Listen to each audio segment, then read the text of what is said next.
Hello folks, shintigercurl here, that dude in the straw hat, bringing you my live reactions and thoughts to some good old-fashioned WWE pay-per-view. Sunday night, and you know what that means, time for some pay-per-view. Which pay-per-view? One of the WWE's Big Four, that's right, SummerSlam, or Summerfest, according to some people. And where can you watch SummerSlam? Why, on the WWE Network. But you're probably wondering, like I am, how much is that gonna cost? I wonder. How much is it gonna cost? Oh well, it'll come to me. Anyway, unfortunately, I don't have my friend Joe here with me. He left because there was not enough Zack Ryder. But nonetheless, SummerSlam, my thoughts and my opinions on it. Well, I can say this was a very well-built pay-per-view. It is one of the big four, so it has to be well-built. I did like the build-up to it. Even some of the lesser matches I had a somewhat interest in. All right, this pay-per-view, SummerSlam, would take place in Los Angeles, City of Angels, at the Staples Center, where it was last year. As you remember, last year, Daniel Bryan faced off against then champion John Cena, who was about to leave because he needed elbow surgery, and led to his long struggle to regain the title after he was screwed by Triple H and Randy Orton. No Daniel Bryan this year, but what can we do? The first match was for the IC title, pitting The Miz and his moneymaker versus Dolph Ziggler. I like The Miz's new gimmick as a douchey Hollywood guy. Even though he looks just like Johnny Cage from Mortal Kombat, I refer to him as Miz Cage. The match itself was short and simple. It wasn't all that long, but it didn't really need to be. It was just enough to warm the crowd up, which I appreciate and I liked. But in the end, we got a new WWE Intercontinental Champion in Mr. Ziggles. Although I would have loved to see Miz retain the belt for a little bit longer. I can think they're just trying to put it on a face so when Wade Barrett comes back, he'll have somebody to fight. But yeah. What else? I'm trying to remember off the top of my head. I didn't decide to take a lot of notes. If I'm out of order, please forgive me, but this is just my reactions. Let's see. Tag team. Let's see. I'll just go on with what I remember. We had the Divas title up for grabs between AJ Lee and Paige. This was a pretty damn good Divas match, I gotta say. And I expected nothing less. This was actually better than that last match, which I found disappointing at Battleground. This one was very physical, technical, and very personal. They were taking some pretty serious bumps in this one.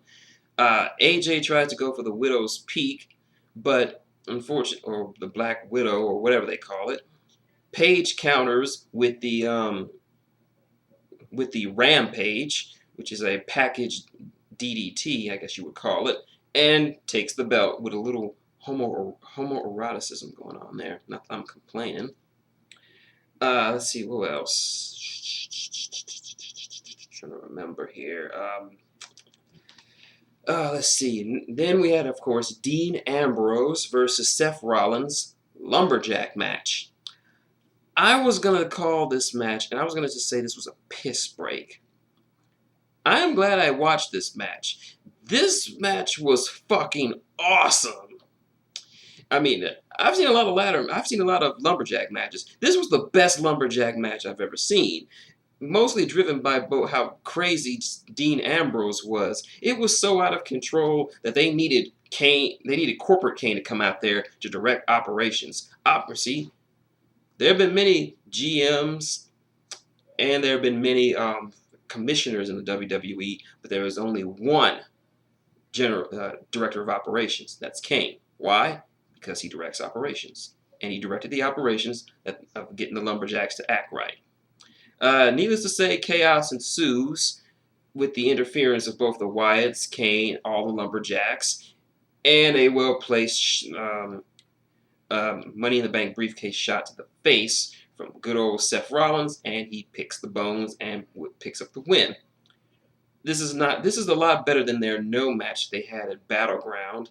Spoonie was very hated the fact that there was no match there, but anyway, let's see. I'm trying to, like I said, if I'm getting that out of order, please forgive me. Let's see. Chris Jericho versus Bray Wyatt. The first match I really didn't like because the pacing just felt off. This one was a hell of a lot better. It's clear that that now they had worked together. The first match they had, that was probably their first time actually working together. So there was a little bit of iffiness on both sides, but this one was a lot better. The physicality was there. They were beating on each other. There was a lot of psychological warfare going on, especially when Bray hit his crab walk, and that look on Jericho's face said it all. Like, what the hell am I fighting? And when he popped back up, he screamed, "You can't kill me. I'm already dead." Needless to say, of course, Jericho is going to put Bray Wyatt over. Jericho likes to put younger guys over. He's one of the cool older guys that knows when to step out of the spotlight. So thank you, Jericho, for putting Bray Wyatt over. Let's see. The flag match between Rusev and Jack Swagger. This is probably the most over Jack Swagger has ever been in his entire career. That's saying something. And he even had the color guard come out to walk him to the ring. Speaking as someone who was a member of the NJROTC color guard in high school, that felt proud to watch. This was a very big back and forth matchup. Early on, before the match even started, Jack locked in the Patriot Lock on Rusev's foot, injuring him. They were going to call off the match, but the ref's like, "Fuck that, we're going to fight now." And of course, Jack had some injured ribs from an attack that Rusev gave him earlier a few weeks ago. So they were pretty much going back and forth. They were both pretty injured. Rusev tried to lock in the Accolade, but his leg was severely damaged. Swagger countered with his Patriot Lock. He almost got him to tap out, and then when he locked in the Accolade for the second time, full this time, Jack didn't tap out. He simply passed out, which gives Rusev the win. I was originally a little bit upset with this because I didn't really want Rusev to win, but I'm glad they went the route they did with it, because this makes twice that Rusev was unable to really get a proper victory over Jack. The first time they fought, he won by countout. The second time, tonight, he only won because Jack didn't tap out. Jack just passed out from the pain. Jack Swagger did not tap out. So this leaves the door open to further the feud, which I'm not sure how they're going to go further with it, but I'm just glad they're doing it. Anything more to keep Jack getting over as much as he is. So there's that. And kudos for Dutch Mantel, a.k.a. Zeb Coulter, for taking such a vicious kick to the face. There you go. Let's see. Brie Bella versus Stephanie McMahon. Grudge match. I was going to determine this to be a piss break. And until I saw Steph's wrestling outfit, if you haven't seen it, god damn, that woman is magnificent. Things I do to her. I'm going to repeat what I've always been saying about why Triple H married her. He didn't marry her because she was a multi-millionaire or the heir to one of the biggest sporting empires in the world. He married her because she was fucking hot. I'd marry her because she's fucking hot. I would marry Stephanie McMahon if she was serving Big Macs at a McDonald's and reeked of French fry grease and special sauce every day. I don't care. Stephanie McMahon is fucking sexy, and I would... Okay, I'm getting off topic. This match was a lot better than I thought it was. I wasn't going in expecting a lot of it. I was just going to expect an entertaining match. I wasn't going to I wasn't expecting a good match. Before I would say expecting a good match out of Brie Bella and Stephanie McMahon is like expecting a competent match from Eva Marie. But I was pleasantly surprised.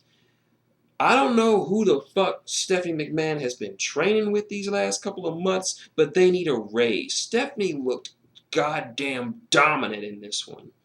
She was doing shit that I didn't even know she knew how to do. She was doing arm drags. She was doing stiff elbows. Did a flip over snapmare. Duh. Wow. I mean, just Stephanie McMahon, you have earned my respect even more. But they have a swerve kind of ending. Trips runs out to support his wife. Nikki comes out to support her sister. Brie locks Steph in the yes lock. Trips pulls the ref out. He gets kneed by Triple H by Nikki Bella. The twins get in the ring and have the twins sandwiched between have Stephanie McMahon sandwiched between the twins. Yeah. Focus.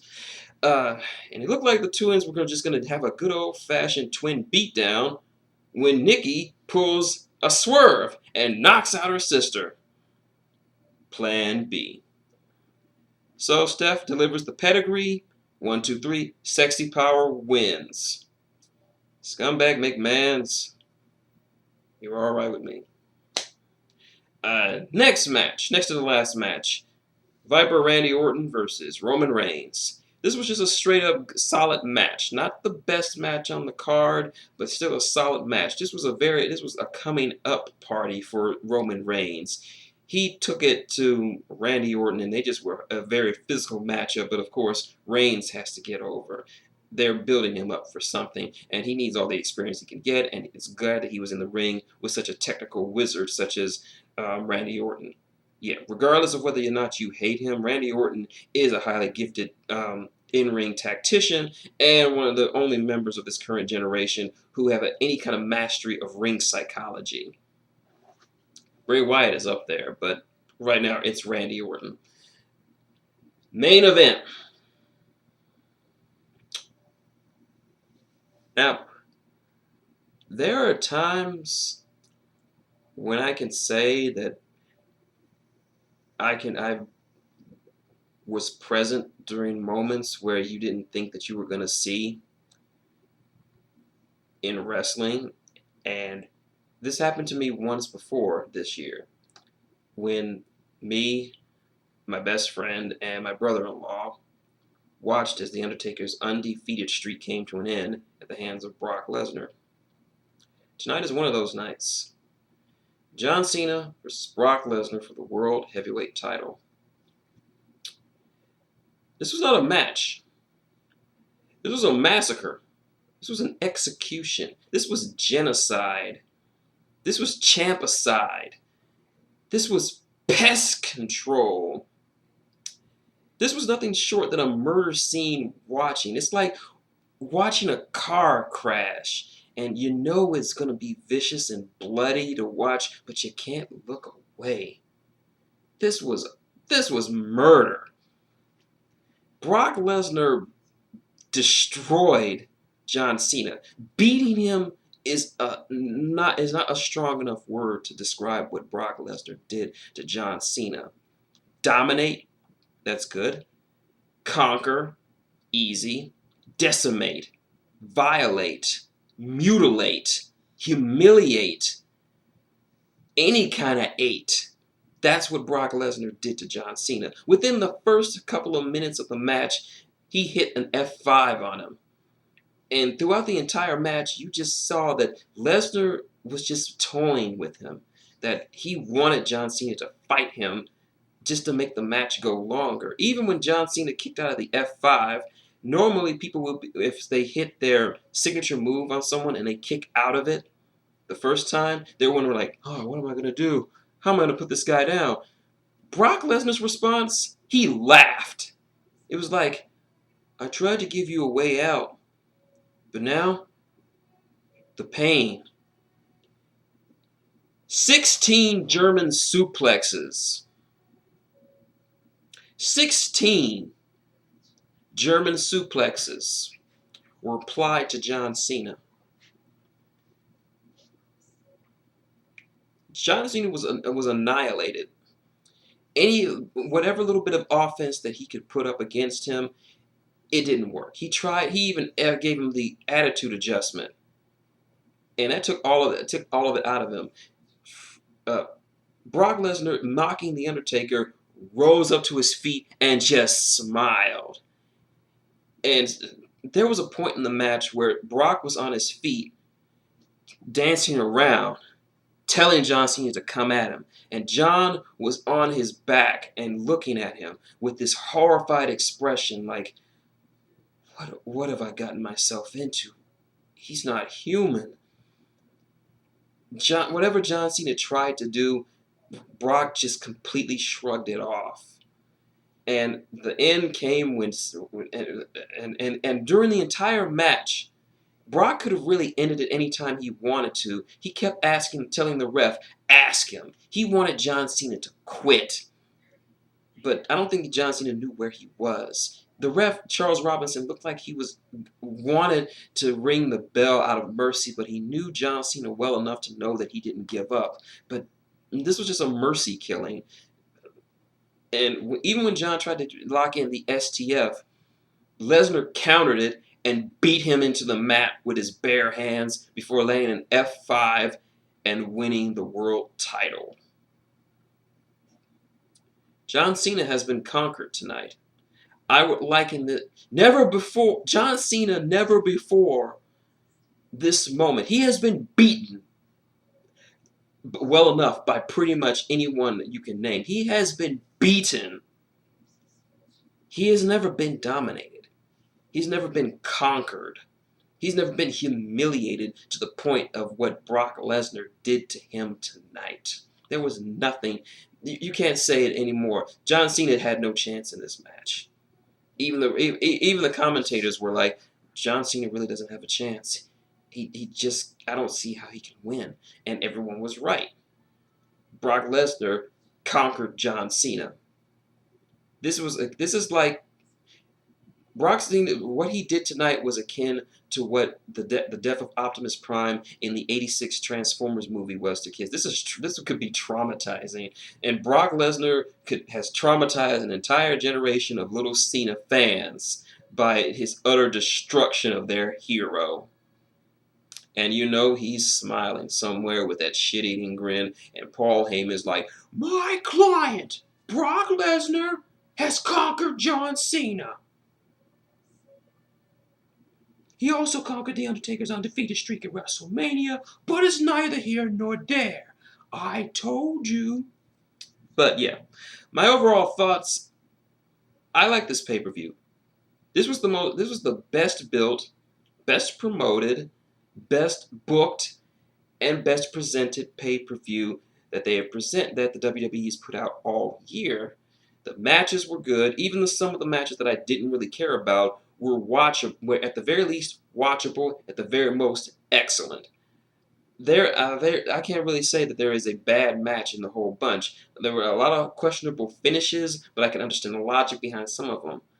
The main event, Brock delivered on what he promised. He left Cena laying. He conquered him. But yeah, those are my thoughts. If you have the WWE Network, excuse me, I need to get some.